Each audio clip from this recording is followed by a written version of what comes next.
Le jour du départ où en fait là je me réveille et je me dis bon ben voilà, c'est le jour J, t'emballes pas du tout avec ces histoires de classement, c'est pas la première course que tu fais, ce sera pas la dernière. Il y a une certaine expérience et un recul de ces situations qui me fait dire bah voilà, fais ta course, vis le truc pleinement, fais ce que tu sais faire à fond. De toute façon l'activité réserve des surprises. Et puis va au bout et n'ayez aucun regret jusqu'à l'arrivée de cette course-là. Donc voilà, plus un état d'esprit pour le coup offensif et de bien-être par rapport à cette situation. Les conditions sont très ventées, plutôt même extrêmes, la limite du maximum de ce qu'on est capable de faire. Donc forcément qu'il y a ce paramètre casse qui est présent à l'esprit. Après j'ai confiance en mon bateau. Voilà, on a tout fait, en tout cas on a fait en sorte et tout fait pour que la fiabilité soit un maximum sur ce bateau-là. Donc je me dis dans cet état-là, dans cette configuration-là, j'ai plutôt moins de chances que les autres de casser si je ne fais pas d'erreur technique sur le bateau. Ouais, au départ de la 4e étape, c'est un peu stressant parce qu'on sait qu'il y a des grandes chances de prendre beaucoup de vent. Et du coup, il y a des petits doutes qui peuvent se lever par rapport à la préparation du bateau, du matériel qui a été peut-être préparé un peu légèrement ou qui n'a pas été encore testé, complètement validé dans les conditions fortes parce qu'on ne part pas forcément s'entraîner volontairement dans des conditions, on va dire, un petit peu extrêmes pour éviter d'abîmer le bateau, d'abîmer les voiles et tout ça.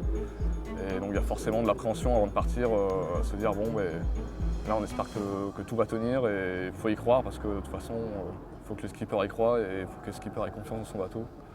Donc c'est un petit peu à moi aussi de le rassurer et de lui dire que ça va bien se passer et que le bateau il est costaud et que tout va tenir et qu'il n'y aura pas de problème.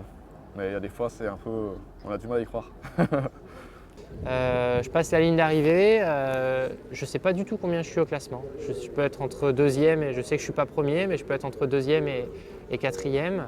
Je ne sais pas combien je suis. Ce que je sais, c'est que je prends vraiment du plaisir à couper cette ligne parce qu'au-delà du résultat, je suis content. Je suis content encore une fois de la relation que j'ai avec mon bateau, de ce qu'il a pu faire à mes côtés, de ce qu'on a fait ensemble finalement sur cette course. Et voilà, je suis plutôt pris par ce plaisir plutôt que du résultat parce que je ne sais pas combien je suis à ce moment-là. Je suis peut-être quatrième, mais même si je suis quatrième, je suis content.